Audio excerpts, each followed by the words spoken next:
Shalom, selamat pagi Bapak Ibu Saudara yang dikasihi Tuhan Yesus Kristus. Sebelum kita mendengar kebenaran firman Tuhan, mari kita berdoa. Bapa kami yang di sorga, Bapa dalam nama Tuhan Yesus Kristus, Tuhan yang sangat baik, yang selalu beserta dengan kami. Tuhan Allah pencipta segalanya. Terima kasih untuk hari baru ini. Kembali kami ada karena anugerah-Mu. Kami percaya Tuhan sudah menyiapkan yang baik buat kami. Saat ini kami mau mendengarkan sabda firman-Mu. Urapilah kami Roh Kudus supaya kami mengerti dan mentaati akan setiap kehendak-Mu. Dalam nama Tuhan Yesus kami berdoa. Haleluya, amin. Dalam kitab Amsal pasal 27 ayat 15 tertulis, seorang istri yang suka bertengkar serupa dengan tiris yang tidak henti-hentinya menitik pada waktu hujan. Saudara yang dikasihi Tuhan, mungkin para suami mendengar ayat ini langsung tangannya menunjuk kepada istri. Tapi sebagai orang percaya kita perlu menyadari bahwa firman Tuhan itu seperti pedang bermata dua.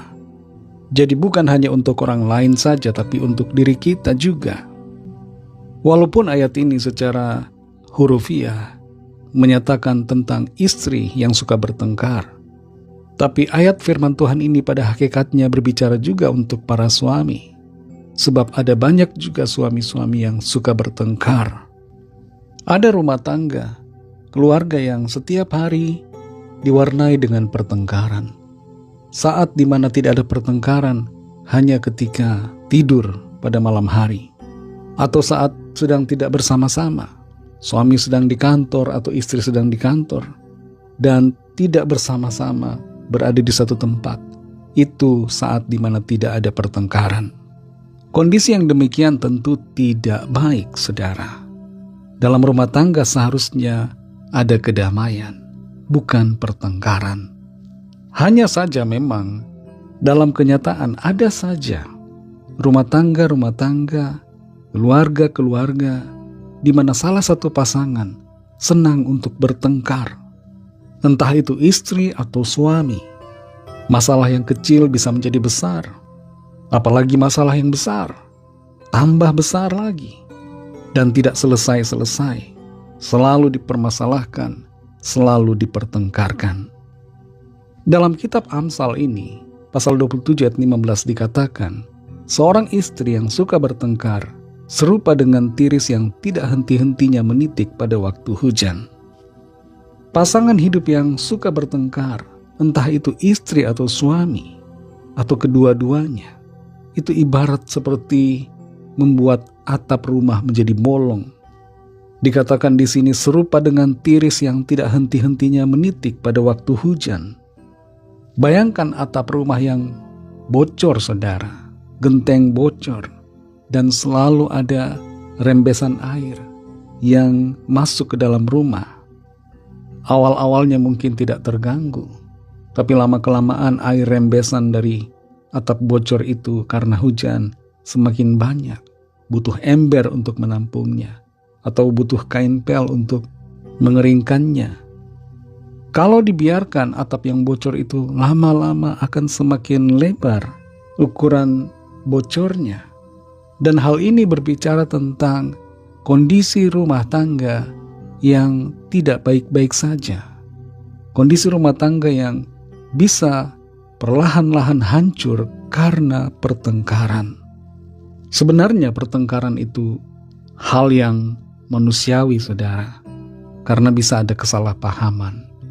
Tapi di sini bukan sekedar bertengkar, tapi suka bertengkar. Artinya bertengkar itu menjadi hobinya, menjadi kebiasaannya, menjadi kesukaannya. Nah, ini yang jadi aneh, saudara.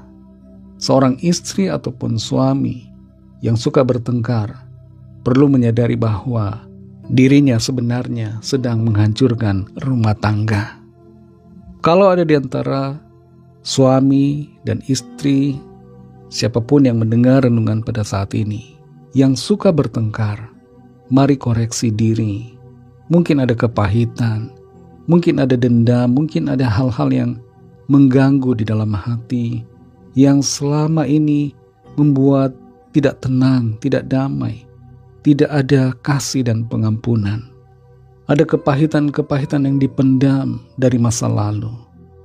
Berikanlah pengampunan dan sadari bahwa setiap kita butuh pengampunan dari Tuhan. Bukan hanya orang lain yang telah berbuat salah kepada kita, tapi kita pun ada banyak kesalahan. Dan itu sebabnya kita perlu merendahkan diri di hadapan Tuhan dan meminta pengampunannya, serta juga memberikan pengampunan kepada orang-orang yang bersalah kepada kita. Singkirkan semua kebiasaan-kebiasaan bertengkar yang selama ini menjadi warna dari kehidupan dalam rumah tangga. Jagalah perkataan supaya perkataan yang kita ucapkan selalu membangun, menghargai, dan menunjukkan kasih kepada pasangan hidup yang Tuhan karuniakan. Jaga hati dan jaga kondisi rumah tangga agar selalu diwarnai dengan sukacita, kasih, dan perdamaian. Roh Kudus akan menolong saudara dan saya, dan Tuhan akan selalu memberkati saudara semua bersama dengan keluarga masing-masing. Mari kita berdoa. Terima kasih Tuhan Yesus, kami bersyukur untuk firman-Mu yang sudah kami dengar. Mampukan kami Tuhan untuk hidup dalam kebenaran-Mu, menjadi pelaku-pelaku firman-Mu dalam keseharian kami, mulai dari dalam keluarga kami. Berkatilah setiap keluarga anak-anak-Mu Tuhan, supaya selalu dipenuhi dengan sukacita, damai sejahtera, dan terbebas dari segala bentuk pertengkaran.